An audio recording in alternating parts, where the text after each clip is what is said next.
Good morning, everyone. Right, listen, ladies and gentlemen, we are in for, you are in for, we are in for, everybody in the United Kingdom right now is in for a chilling reality, the chilling reality of the world that we live in right now. Violence is already here. Violence is already on the street. It's here. Things are only going to get worse. And like, we all need to face up to facts. So can you guys that are on right now, can you do me a favor, right?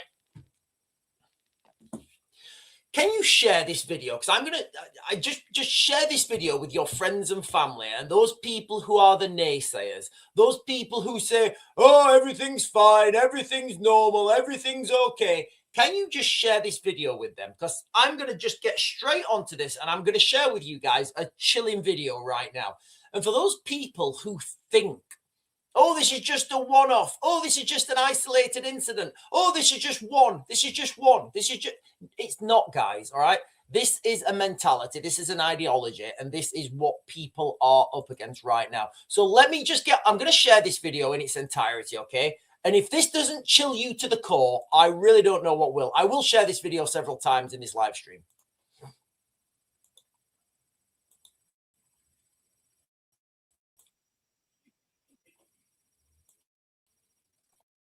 So I don't know if you guys have seen this video. Just listen to this exchange. If you're in any doubt about what's coming to the United Kingdom, potentially today, listen to this exchange. There's no way any man on this earth would be able to stand and burn a Quran in my face. There's just no way that would happen. Like, I would definitely choose violence. But you accept then that, Adam, you would accept then that you would have broken the law and be convicted for it? So he's saying he will definitely choose violence. Oh, sorry. Let me rewind that. My face. There's just no way that would happen. Like, I would definitely choose violence. But you accept then that, Adam, you would accept then that you would have broken the law and be convicted for it? Oh, 1,000,000%. Yeah. I'd accept that. So why? 100%. And that's because the Quran matters so much to you that you would be willing to potentially go to prison for a violent act if someone was burning it in front of you? To be honest with you, I've been to prison for less than that. So yeah, that's very important. Yeah. I think your response is the problem. I think if you say any mocking of your religion is going to result in violent attacks on that person, that has such a chilling effect on free speech in this country. Now, just think about this, guys, all right? For those of you guys who don't know the context to what's happening right now, there's a case going through the legal system right now in the United Kingdom where basically, I know I talked about this yesterday, but it's such a big thing, right? Today, in the courts, there is a court case going through to the High Court, and they're going to give the ruling today. So if you guys remember... Rewind, there was a case where a man was burning a Quran outside the Turkish consulate in London. He got attacked by a man with a knife, and I talked about this yesterday, guys, all right? But basically, the judge said he got charged with religiously aggravated public order, right? A judge then overturned that and said, well, actually, you know, we have free speech in this country, and if somebody wants to burn a Quran, you know, he's not hurting anyone. That's absolutely fine. That's freedom of expression. Today, the government are challenging that. The government are challenging that and taking him back to court. So today we could have a system where if you violently attack someone because you say they are religiously aggravating you, it's totally fine. Honestly, guys, this is so big. The right to mock. There is no free speech. What's this free speech joke you keep talking about? Sorry. Listen to this, guys. Just listen to this. That's very important, yeah. I think your response is the problem. I think if you say any mocking of your religion is going to result in violent attacks on that person, that has such a chilling effect on free speech in this country, the right to mock. There is no free speech. What's this free speech joke you keep talking about? There's no free speech. Islam is being bullied. That's what's happening. Who feels like Islam is being bullied? I mean, what does that even mean? What does that mean? What does that mean? Like, how do you bully? Like, what does that even mean? Are you bullying someone by intellectually challenging them? Is that bullying? Hello, mate. Yes. That football over there, I think it's flat. How dare you? How dare you challenge it? This football is fully pumped up. Well, I think it's flat. This is anti-footballiest. Rah! If you intellectually challenge something, how's that bullying?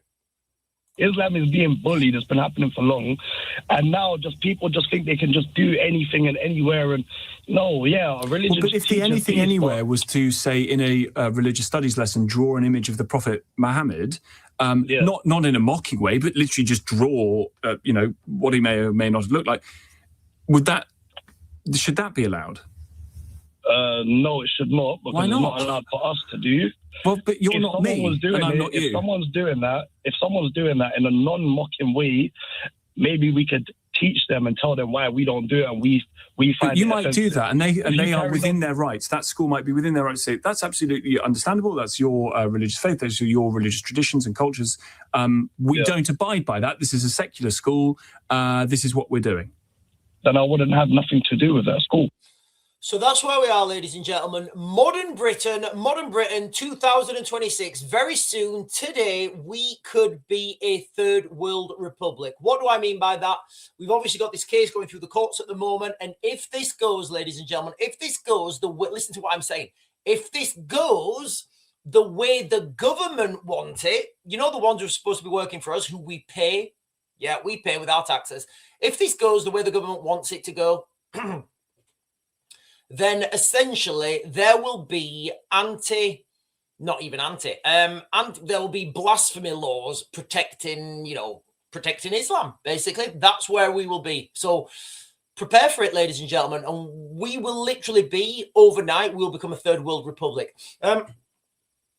It's got so bad that the United States have even offered this guy political asylum if he's charged with this offense.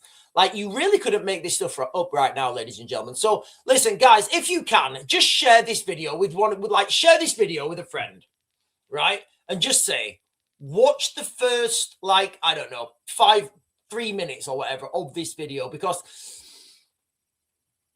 this is these are those things that everybody wants to see, the big marches, right?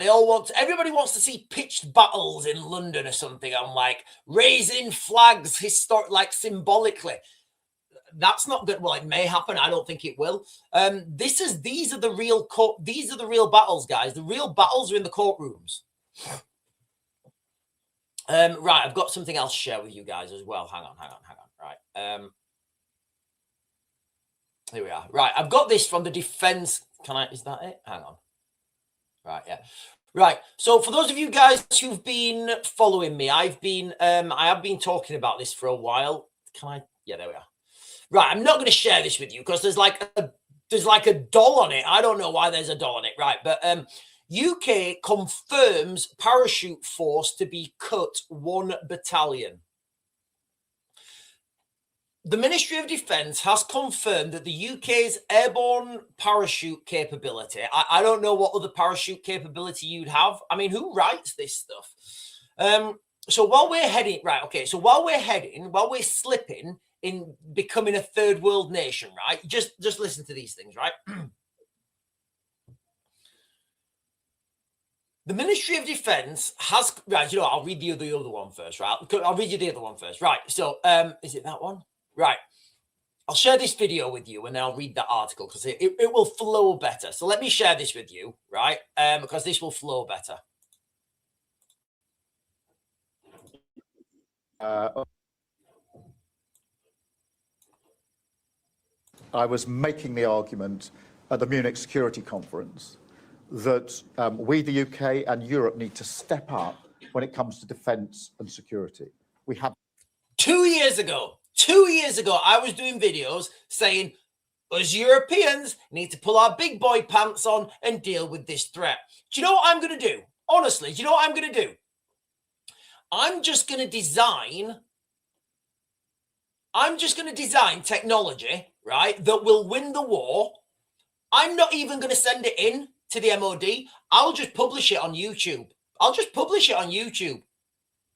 And I will publish that technology 2 years, at least 2 years before the threat even emerges. I will publish stuff now, right?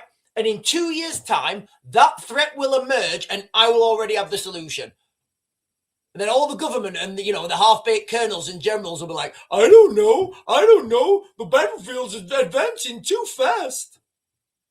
The threat of Russian aggression, which is obvious. In a few days' time, it's the 4-year anniversary of the start of the conflict in Ukraine. Okay, first of all, it's absolutely not. The conflict in Ukraine, it started in 2014, right? So I don't know where he's getting to. Like, honestly, this guy's so far out of his depth, it's unbelievable. We want a just and lasting peace, but that will not extinguish the Russian threat. And we need to be alert to that because that's going to affect every single person in this room, every single person in this country. So we need to step up. That means on defence spending. Honestly, like, I would run this country so much better. I would run the army so much better. I would just run everything so much better. And like I'm looking at this guy now, and he's got no idea. He's got no idea what he's talking about.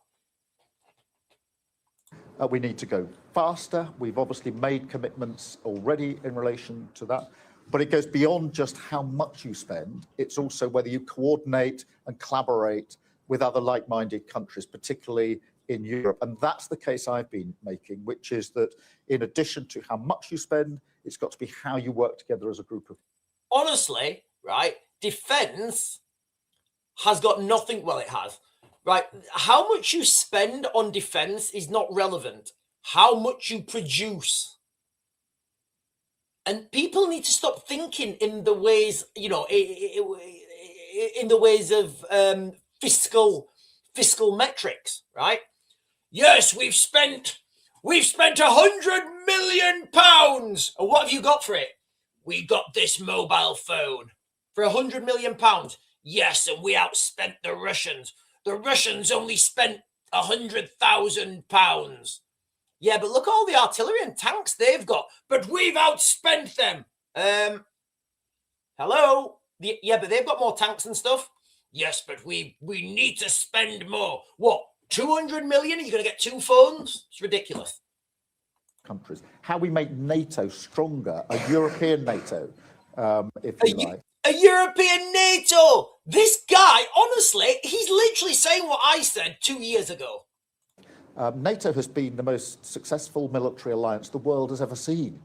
Countries which across the continent used to be on the battlefield against each other for centuries now stand together ready to defend each other. That's what we need to build on. That will affect every person in this country. And that's where I'm absolutely determined that the United Kingdom will show the leadership that's necessary. Okay, so what he's talking about there is, Britain needs to step up.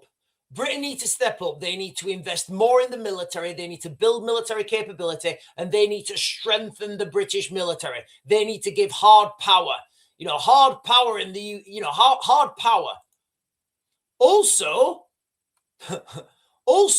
Ministry of Defence has confirmed that UK airborne parachute capability will be retained but concentrated into specialist units, i.e. one single battalion. Cuts. So at the same time, right, as he's standing up there, Keir Starmer, saying we're gonna bolster the military, and we're gonna make the military bigger and stronger. Another article in an unrelated matter, the Ministry of Defence has confirmed that the UK's airborne parachute capability will be narrowed down. Future capability will be focused on specialist forces and one single battalion group. So they're having cuts, right? They're having it's ridiculous, guys. This is so ridiculous. Can you imagine the United States now, right? Can you imagine the United States, right? Can you imagine the United States saying to save money, they're going to get rid of their parachutes? Listen, 82nd Airborne, you guys are great. You've never failed in a task. We know that. You guys are fantastic. You guys are our tier one. You guys are our tier one airborne forces. You guys go in there, you cause havoc and mayhem. We don't think you guys should have parachutes anymore. The parachutes are they're a little bit outdated now. I think you guys should just do your best without. Honestly, so embarrassing. Like when I used to, when I was in the military, you used to go to other countries, right? You know, it would be the standing joke. You would go to a third world country and they would have airborne forces, but they didn't have any airplanes. And you'd be like, what? And you'd be like, you know, and I'm not going to mention the nations, but you would go and do cross training like in another nation. And, you know, they would, you would say, right, well, you're going to do cross training with, I don't know, the country X. Country X's airborne forces. However, they don't have any airplanes and they've never had any airplanes. And you're like, so how are they airborne forces? Do you know how much this is going to save? Do you know what the saving is going to be? From my calculations, this is going to save £8 million a year. £8 million a year this is going to save. Think about that. £8 million. It's nothing. It's not even a drop in the ocean, guys. It's not even a drop. It's not even a helicopter. It's maybe 2 helicopters. Depending, you know, it's probably 1 helicopter, actually. It's 1 helicopter, right? It's excuse me. It's 1 helicopter. It's beyond belief. It really is. It really is beyond belief. Right, ladies and gentlemen, if you're joining for the first time, if you guys are joining for the first time, we are talking about the chilling reality of violence in the United Kingdom. It's already here and it will get worse. Yes, it will. What are you talking about, Sean? The government are clamping down heavy. They're coming down. They're smashing the gangs. They're destroying all criminal networks. Well, it turns out there's a law going to be passed today. I'm going to share the video again. I'm going to try and share this video in its entirety. If you're joining for the first time, ladies and gentlemen, right? If you're joining right now, watch this video. I'm going to let this video play in its entirety. I am going to play this several times in the live stream. You are going to be chilled to the core. Right to the core.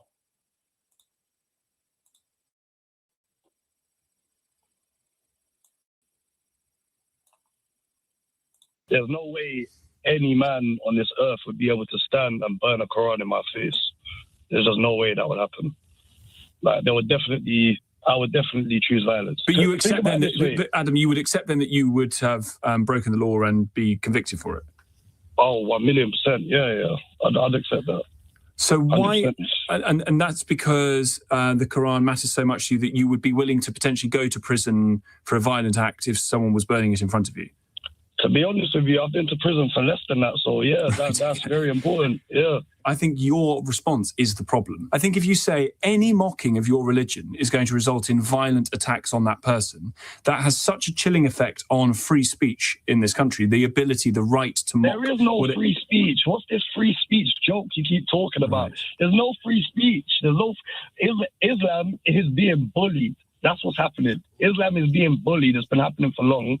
And now people just think they can just do anything and anywhere. And no, yeah, religion. Well, but if the anything anywhere was to say in a religious studies lesson, draw an image of the Prophet Muhammad, not in a mocking way, but literally just draw, what he may or may not have looked like, should that be allowed? No, it should not, because it's not allowed for us to do. Well, but you're not me, and I'm not you. If someone's doing that in a non-mocking way, maybe we could teach them and tell them why we don't do it, and we find. But you might do that, and they are within their rights. That school might be within their rights to say that's absolutely understandable. That's your religious faith. Those are your religious traditions and cultures. We don't abide by that. This is a secular school. This is what we're doing. Then I wouldn't have nothing to do with that school. So there we are, ladies and gentlemen. That is what people are. That's already here, right? That type of, violence, that violence is already here in the United Kingdom right now. There's no denying it. There's no denying it. Today, later on, there is going to be a ruling in the UK courts, and I'm going to suspect this guy's going to get charged. I am. I'm going to call it now. I think that this guy will get charged. Why? Well, you've got to understand the direction of travel, right? You've got to understand the influences that are being pumped into the United Kingdom. Now, excuse me. A lot of these judges, who's that? A lot of these judges are, a lot of these judges are making, a lot of these judges are Fabians, right? And while normal people are going out to work, plumbers, bricklayers, carpenters, electricians, people that run the country, you have a very peculiar slither of society, right? Who are infiltrating the legal system, becoming judges, becoming lords, becoming these so-called decision makers. And a lot of these people, they are, what I mean by infiltration, the way you infiltrate somewhere, the way you subvert somewhere is, look, I'm not going to go into subversion. I do this all the time, right? I give you guys the 4 phases of subversion. We are about to head into the crisis phase. We've been demoralized. We are being destabilized, and very soon we're going to head into the crisis phase. Excuse me. To infiltrate a country's institutions, you have to go for the students, right? You have to go for the students. Honestly, you have to go and infiltrate the students. Now, we all know, guys, right? I'm not going to share it with you guys because I'm just conscious how long this live stream would take if I started to go down that road. We all know, and I've shared this with you guys many, many times, that Keir Starmer, when he was, in his early 20s or something, he went to Czechoslovakia, and he was identified by when Czechoslovakia was part of the Soviet Union. Keir Starmer went into Czechoslovakia and he did something called the Workers' Union or something, the Workers' Camp or something. And basically, he went over there and he was identified. He was identified by the Czechoslovakian security services, i.e., the Soviet Union security service, the KGB, right? He was identified. Keir Starmer was identified as a person that they could exploit in the future. There were, there's files written on him. You guys can go and search this. This is not conspiracy. This is quite open knowledge. I talked about this years ago. Nobody cared back then. I was telling you guys the links to Lord Ali, to Epstein, to the Russians, to Mossad. So if you want to infiltrate a country, and you want to infiltrate a country's institutions, right, legal system, you target students, right? You target students when they leave university. You promote them, you fund them, you get them to go through the legal system, and then guess what? Oh, you now have a judge. You now have a judge. You keep supporting that person financially and pushing them, and you keep moving those pieces for that person so they become, they become a judge or they become on a board. And then guess what? Once you've got one person in, it's a lot easier to get another person in because now you've got someone at the top. Now you've got someone at the top who only promotes judges, who only promotes people who are approved by the subverters.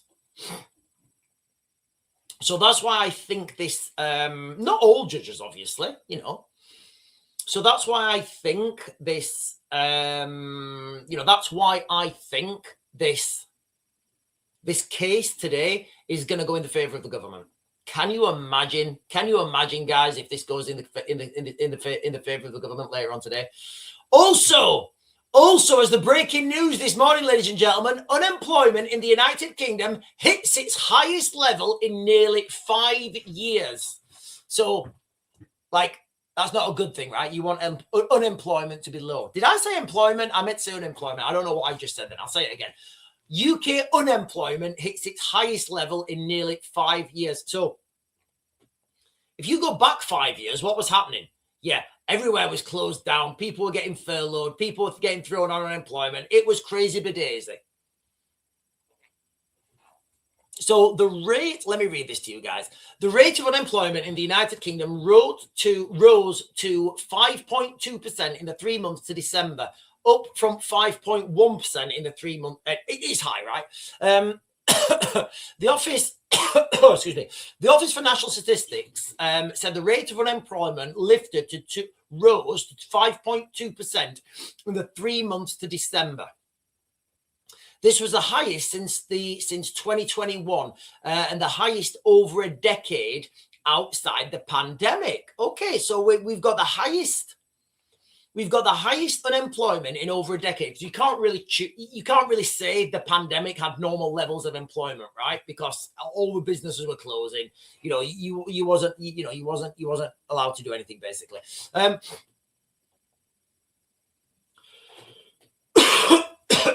It's an absolute shambles right now. And the main problem here is there's no incentive. There's no incentive for people to start businesses, right? Like small businesses, like why would you honestly, why would you try to start a business now? Literally, there's no incentive for people to work anymore. Well, there is obviously, but the incentive's getting smaller, right? If you have a small business, national insurance for your staff is absolutely destroying you. It becomes impossible to pay. It becomes impossible. You can't do it. Workers' rights as well, you know. I was watching something, and somebody forgive me if I'm wrong, right? If you go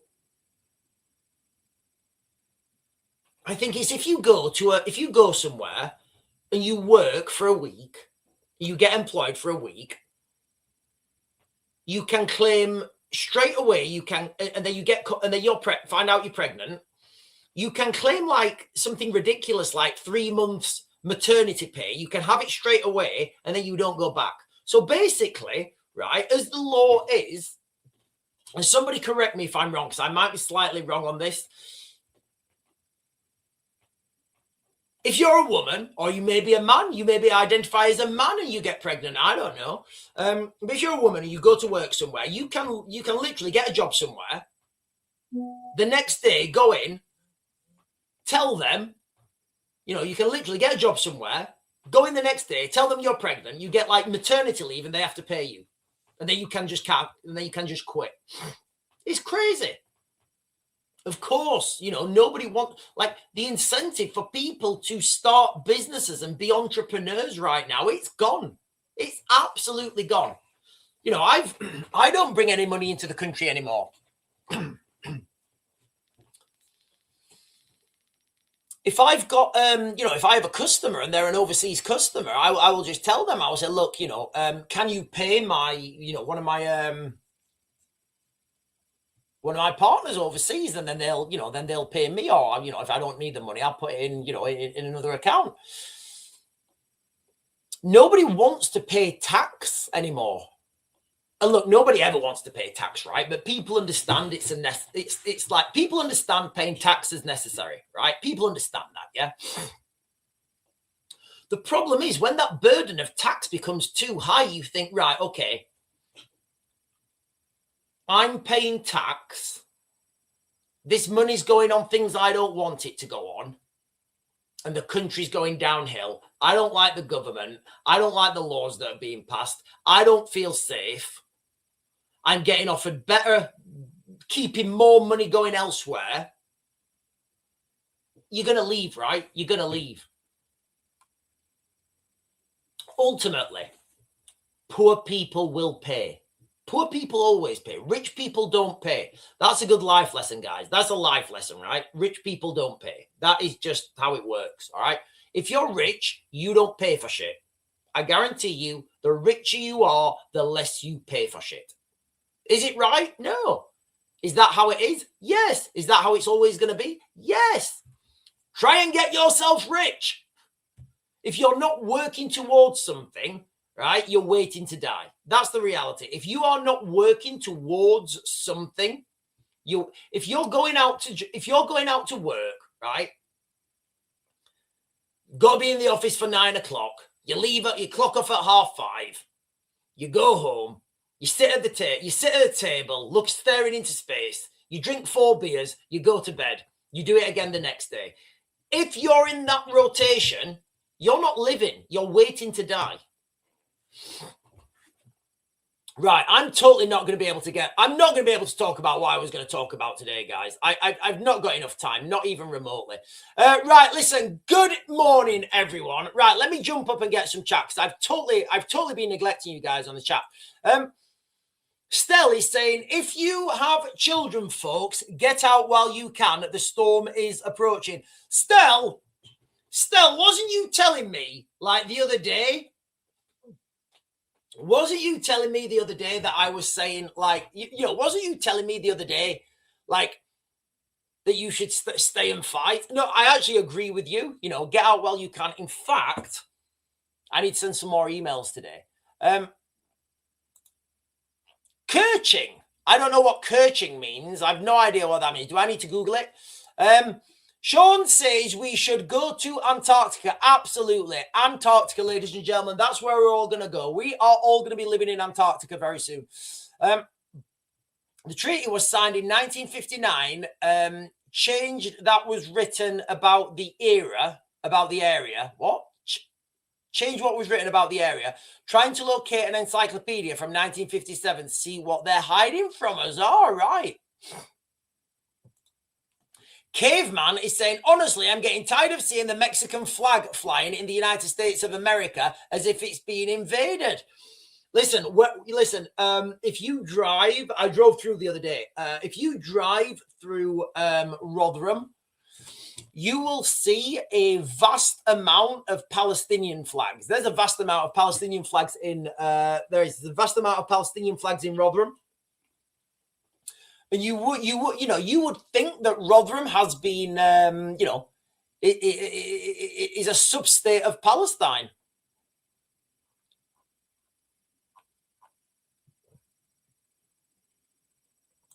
The Caveman is saying, I think the next war in the United States will be against the Democratic Party and the Republican Party, and it won't be on paper or as simple as a vote no more. Right, Caveman, I'm assuming you're in the United States. So this is what I've been telling people, right? And look, when I do these videos, I give you guys, like, I don't look what other people, well, I do look what other people are saying. I give you guys my own thoughts, right? I don't regurgitate what other people say. Now, there's a lot of people on the media, saying that Rupert Lowe's gonna, there's gonna be mass what's the word I'm looking for? Remigration, deportations, that's the word I'm looking for. It's just not going to happen, right? In the United Kingdom, it's not going to happen. The logistics are not there.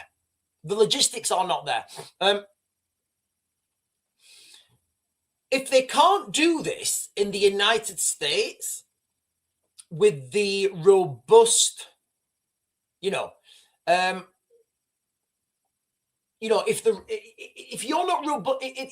the United States, with their robust laws, their robust policing, their robust military, the strength that comes with Donald Trump, Pete Hegseth, the War Department. If the United States can't do this with all their resources, what hope do we have in the United Kingdom of doing that? Okay, we don't. It's not going to happen, right? It's not going to happen.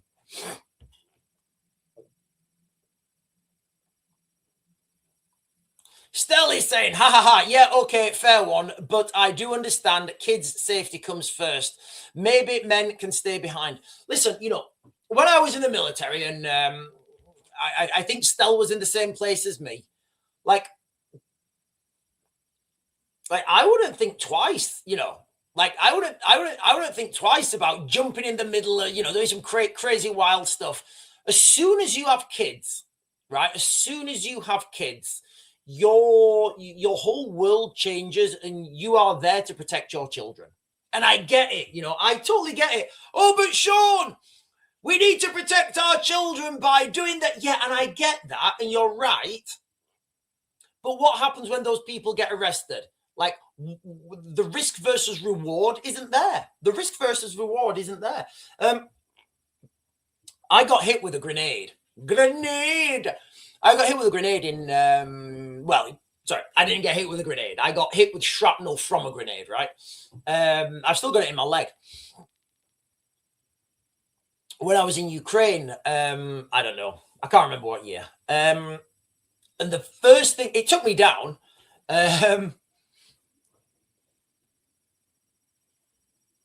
Yeah, so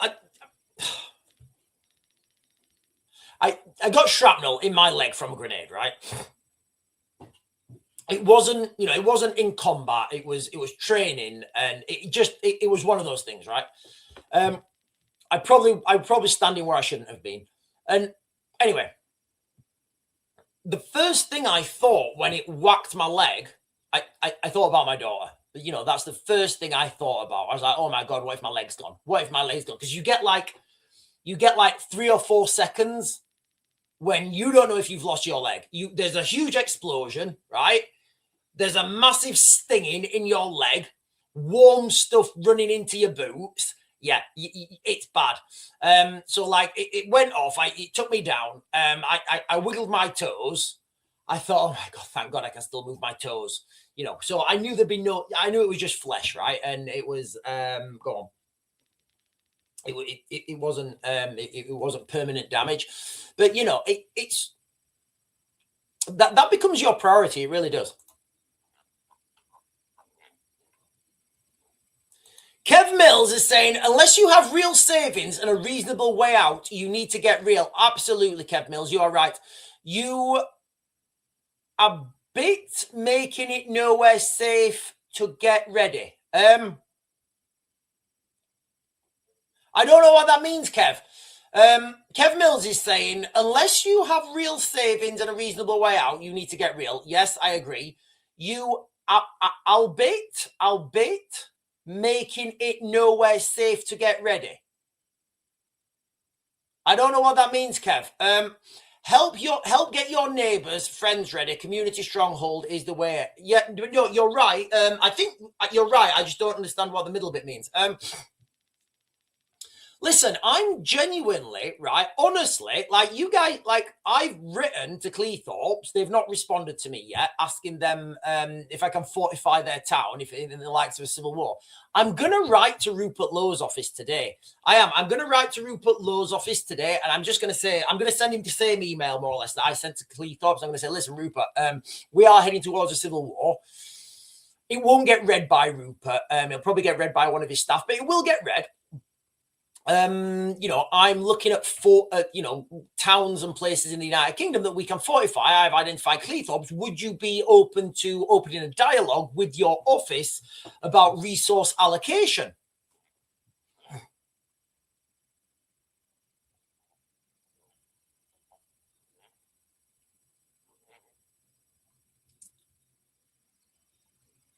Tim Linsky is saying, Sean, Spain is giving 500,000 passports and papers to boat invaders. That means they can travel to UK and Europe. Yeah, they're just as Spanish as everyone now. They are just as Spanish as everyone. So the Spanish, listen, don't think this is not coming to the United Kingdom either. Do you know a good way to deal with illegal migration? Just make it legal. Literally, just make it legal. I mean, if you're having all these problems, right? You're having all these problems with migrants and that, and illegal migration, and it's all over the news. You're like, right, how do we get rid of this? Well, if we made it legal, it wouldn't be illegal. And that's what they're doing in Spain, right?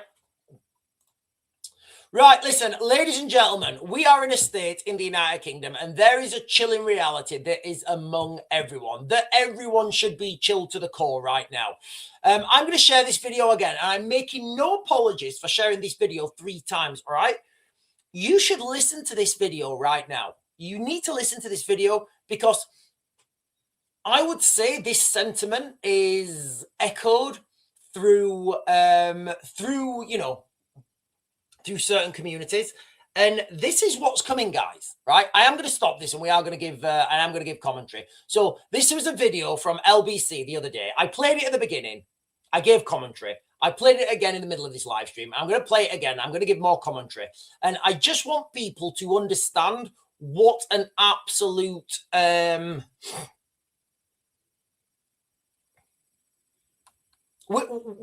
would say we're all like, if this law goes the way the government wants it today, we become a third world republic. Where is it? That one.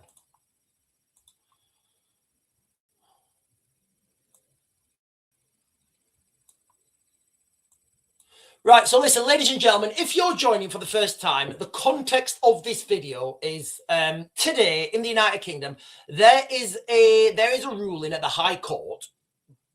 If you guys can remember last year, there was a man outside the Turkish consulate in London and he was burning a Quran, right? He burnt a Quran. He was setting fire to it, calling Islam the religion of terrorists, right? Of terrorism. Another man attacked him with a knife, right? The man who attacked him with a knife, no charges, totally fine, no charges. Nobody's talking about him, whatever. We'll just leave that, right? We'll just forget about that. The man who burnt the Quran was initially charged with religiously aggravated public order, right? Now, public order is causing alarm or distress, right? Causing alarm or distress. I need to be very careful with my wording here. He initially got charged, right? A judge, he appealed it. A judge then threw that out and said, no, actually, we don't have blasphemy laws in the United Kingdom, and it's very important we uphold free speech. The government, the Crown Prosecution Service, have now appealed that ruling and they're taking him back to court. Remember, this is the same government that their lawyers, their legal teams in Epping said, and I quote, the rights of asylum seekers trump the people of Epping. So that's where we are right now.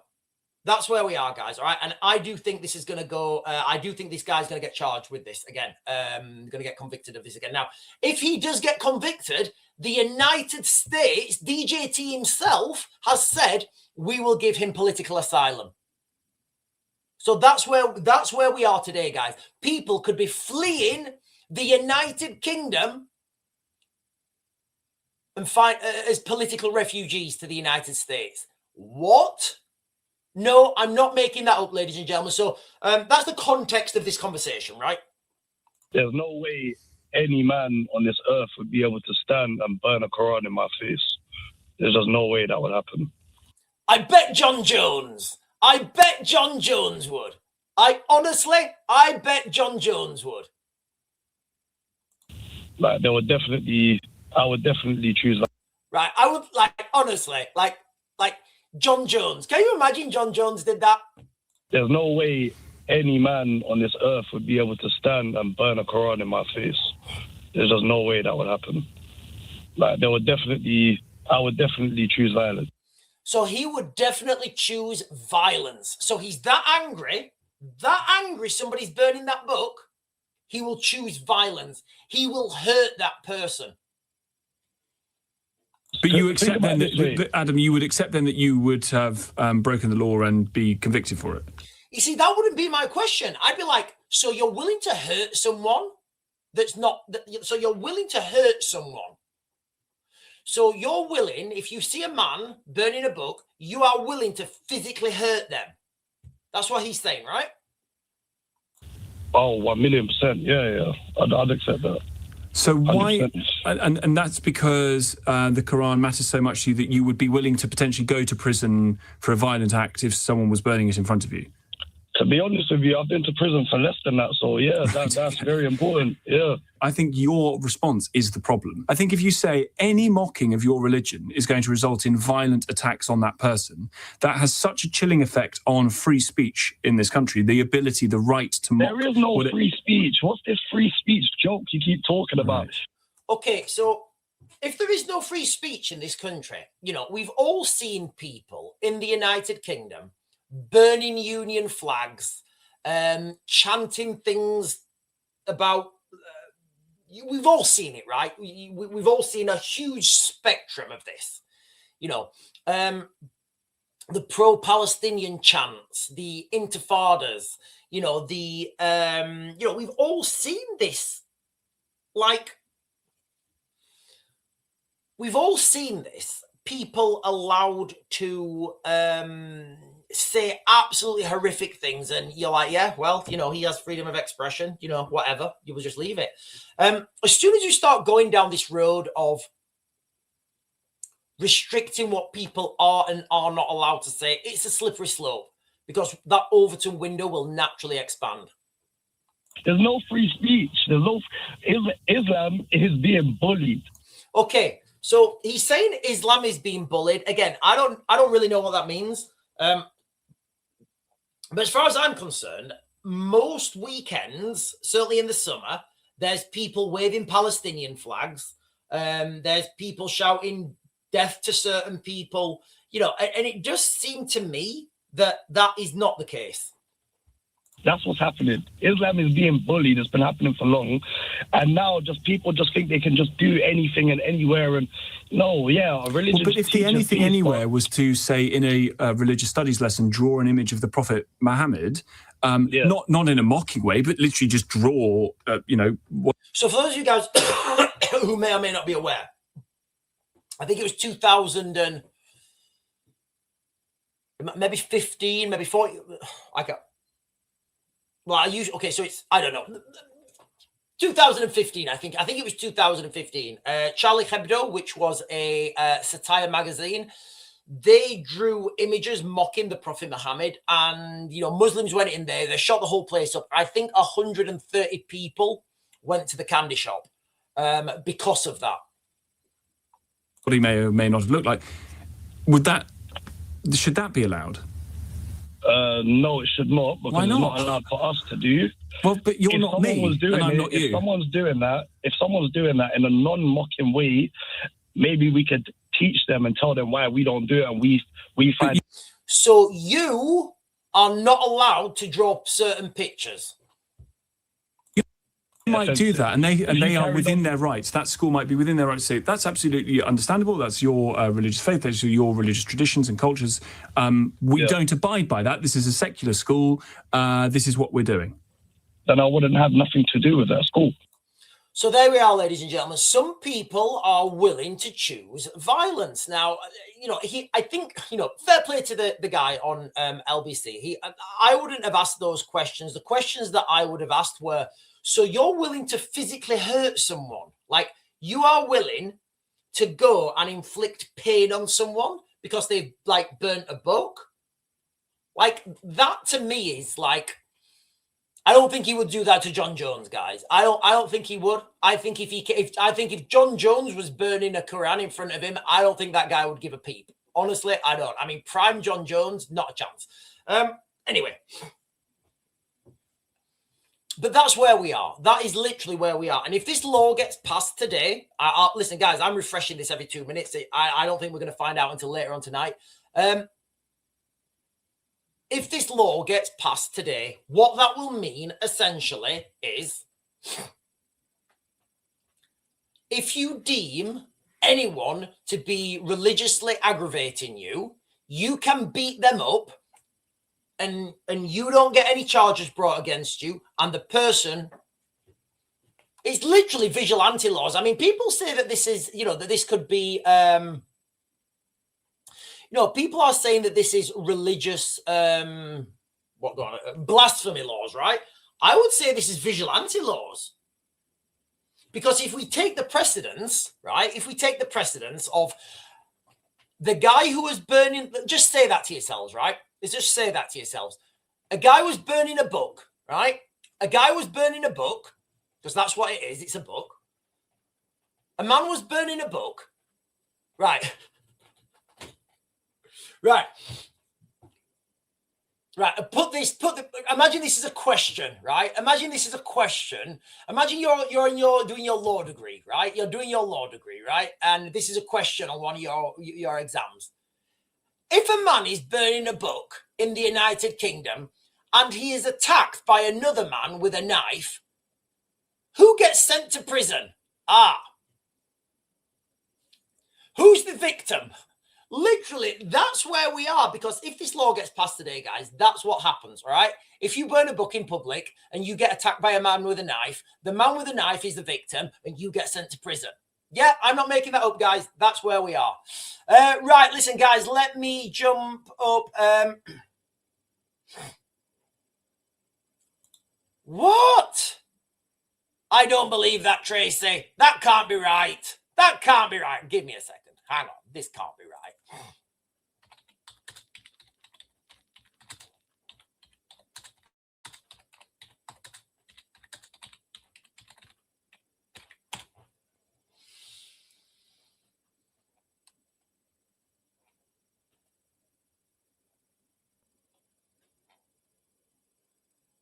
What?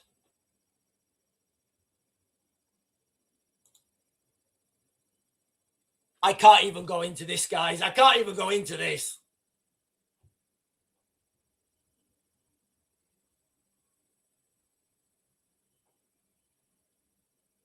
I can't even read this. Right. Whether Muslims can put a head on a snowman is a matter of interpretation among Islamic scholars, primarily depending on whether the snowman is considered a prohibited complete image of an animate being, human or animal. Here's a breakdown. Prohibited haram. Many scholars, particularly the stricter interpretations of Islam, argue that creating, playing with, or building a 3D snowman with clear defined features, head, eyes, nose, mouth, is forbidden, as it falls under general prohibition against creating idols or images that resemble living creatures. I don't even know where I go with that. What? Oh, Jesus. Right, I can't even go down that road, guys. I don't even accept that.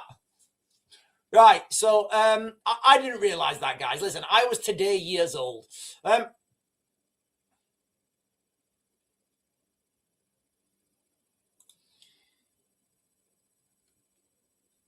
Denari, right, I'm just going to call you Denari, right, with a fantastic thumbnail. He's saying, Albert Pike, the Satanist, also wrote a letter to Mazzini about 3 world wars. Who's Albert Pike? Guys, I'm getting lots of information here. I'm hearing for the first time. Right, let me Google who is Albert Pike. Who is Albert Pike?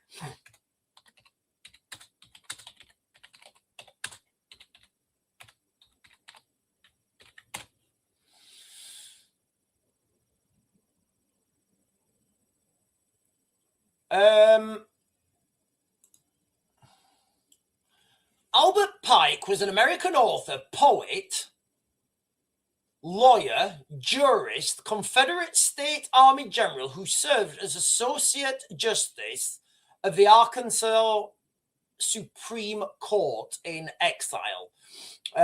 He had previously served as a senior officer. It doesn't say anything here about him being a Satanist. Albert Pike, born in Boston, Massachusetts. Is that the one, or am I getting another one?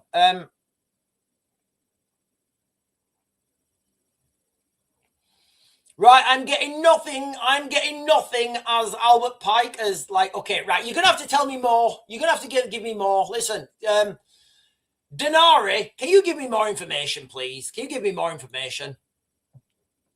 Caveman is saying, I'll give Palestine something free, but it will not be a place near a sea.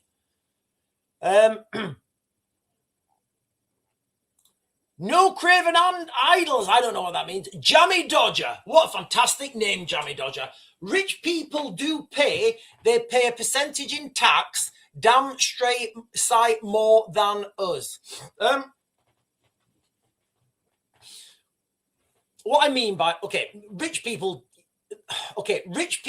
don't pay. They're all leaving, right? In the United Kingdom, we had, look where we are. Listen, I can't wait for the statistics to come out this budget, because 45.2? I think it was 45.2 millionaires left the United Kingdom per day. Jesus Christ, that's like 2 an hour. No. That's almost 2 an hour, right? Like last year, we almost had 2 millionaires leave the United Kingdom every hour. Like one every 30 minutes. Jesus, say that to yourself. So 45, excuse me, 45 millionaires left the United Kingdom 45.2 millionaires left the United Kingdom every day last year. I would say that trend is continuing. Now, those are the people who would predominantly be paying tax, right? They've got businesses, they've got staff, they're employing people. It turns out when you raise taxes too high to an unsustainable level, those people paying the most taxes, like Jammy Dodger's pointing out, they just say, yeah, well, I was paying tax, but I don't want to pay tax anymore, so I'm going. So then what happens? So when that top tier, first of all, billionaires don't pay tax. First of all, that top tier, right? That top tier, first of all, the billionaires, they're not paying anything, right? They've got swizzles and dizzles and they don't pay anything. The millionaires, those people who are, they've got, they might have a business, 4 or 5 houses, whatever, those guys who are paying tax, they're paying tax to the government, they're generating income. Turns out those guys are leaving now, right? So you have to go to the next tier down, don't you? Well, it turns out there's going to be a new mansion tax. There's going to be a new mansion tax. Now, they started this mansion tax, right, at 2 million. So what they're saying is, if you have a house worth 2 million, you get an extra tax on that house, right? So I don't even know how do you even who even says that that's worth 2 million? Your house is worth 2 million. No, it's worth 195. Sorry, it's worth 1.95 million. No, it's not. Yes, it is. No, it's not. Yes, it is. No, it's not. How do you, who independently verifies that? So look, guys, I'm just going, right? So what if, this mansion tax, right? Can you imagine this situation, right? You have to sell your house because you've got the mansion tax, you've had your house inherited, left to you inheritance or whatever. It's your house, you own it, but you can't afford the mansion tax because, you're struggling yourself, whatever. So you have to sell the house because you get the mansion tax, right? Because they say your house is worth more than 2 million. You put the house on the market. You can't sell it for 2 million because nobody wants to buy it because they'll get the mansion tax. So you have to sell it for 1.5 million. So now you have to sell your house that was worth 2 million because you get mansion tax because it was worth 2 million, right? You sell the house for 1.5 million. The person who buys the house after you says, no, this house is not worth 2 million. It's worth 1.5. Look, that's what I just bought it for. What the fuck? Honestly, it's like when I see these government policies get thrown out there, I think, who's inventing these? But what I'm getting at here is that threshold of who pays taxes is naturally going to come down and down and down and down over time. And it's just going to be ultimately poor people will pay. Somebody in the chat said, if you've got the money and the resources, get out now. And ultimately, the people who cannot get out now, the people who are stuck here, are the people who don't have those resources.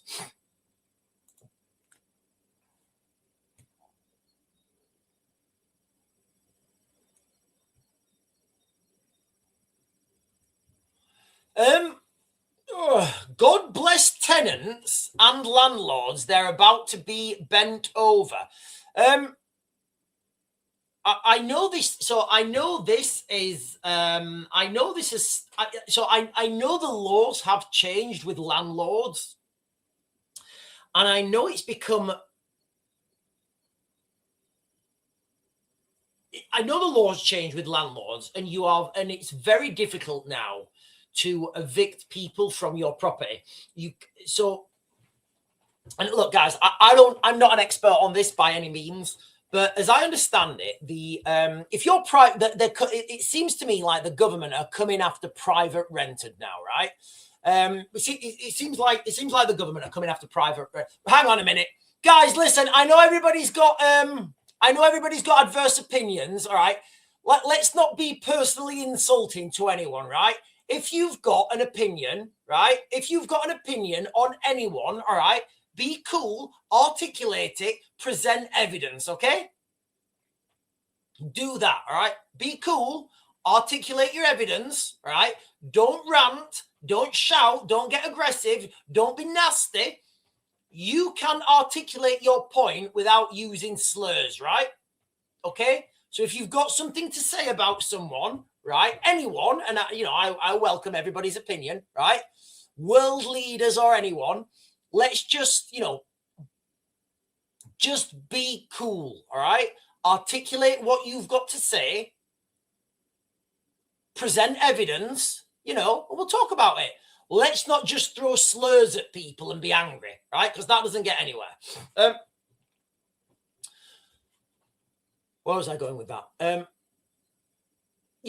Housing, right? It seems to me that there is a push and a drive to destroy private landlords. What I mean by that is, I don't mean the big companies who do this professionally. I mean, if you and your girlfriend, if you and your girlfriend or you and your wife, you get married, you both had houses, you decide to get married and you live in a house. All right. And you say, right, you know what, we're going to come and live with you, or we're going to go and live with you. Then you've got like another house and you decide to rent that one out. Right.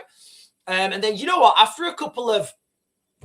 after a year, after 2 years, then we're making a fair bit of money on this. Let's buy another one. And then you buy another one and it's exciting. You renovate it.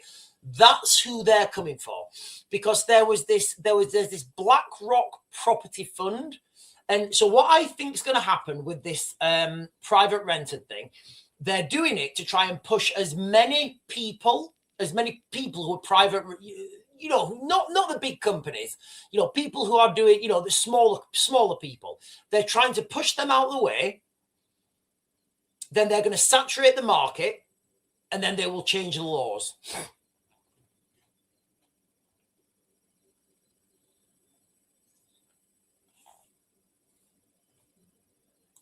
Caveman is saying, I live in an area in the backyard of the rich playground lake in the Ozarks.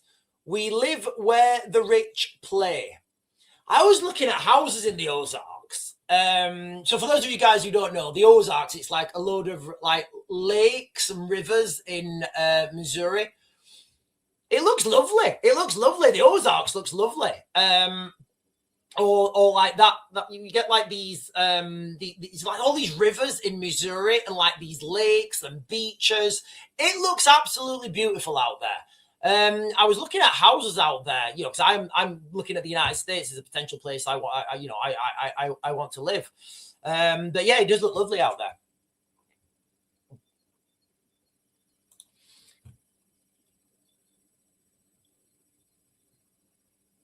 Jace in the place. Oh, my tinnitus. Oh, God.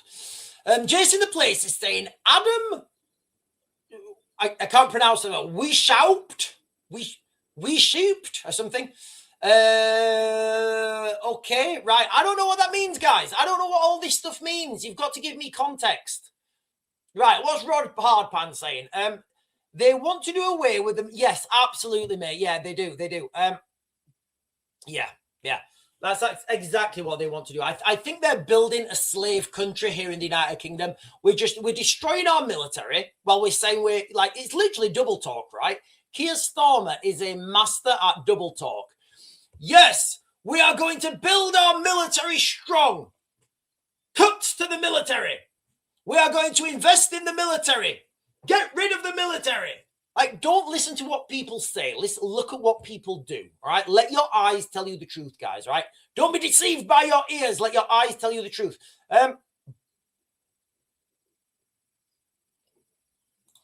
Sean, can you set up an email contact? Oh, you know what? Do you know what, Kev? I've been thinking about this for a while.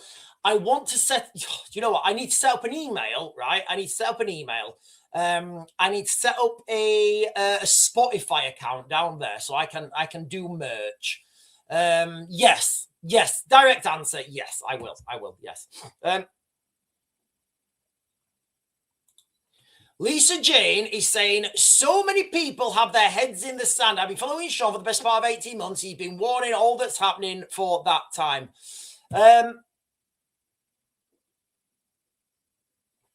Right, listen, I'm gonna close this live stream now because I've got quite a lot to do today. I've got quite a lot to do today. I've got to go and get some new wheels on the car. I've got to get my car ready for the MOT, which is when is it? Like, I can't remember when it is, a couple of days. But I am going to close this live stream down, guys. Listen, I think I'll be on later on this afternoon. I will be on later on this afternoon. There's a lot on the UFOs and the UAPs. Literally now in the United Kingdom, mainstream media are quite openly, quite seriously walking around the high street now, interviewing people and saying, do you believe aliens are real? That's what they're saying, like on the high streets now. And it's not a joke. They're not doing this jokingly. I think they're preparing us for a huge disclosure. I do, guys. So I'm going to come on and I'm going to share those videos with you guys. And there's quite a few videos I've got to share with you guys. But anyway, ladies and gentlemen, I'm going to close this down now. You guys have been fantastic as always. I will catch you guys later on this afternoon. And if not, I hope I can come on later on this afternoon. But if not, I'll be back at my normal spot tonight, 8 o'clock. Don't be late. Set your alarm clocks, guys. And listen, if you're on right now, can you do me that favor, right? Share this video with your friends and just tell them to watch the first 3 minutes. Share it with a friend who's in denial. And just that video I shared right at the beginning, just say, what do you think about that video? What do you think about that? And just get their response. Try and open that Overton window. Try and just, you may reach them, you may not. Anyway, ladies and gentlemen, I am closing it down now. And Paulie said, yes, it's pancake day. Right, I'll catch you guys later.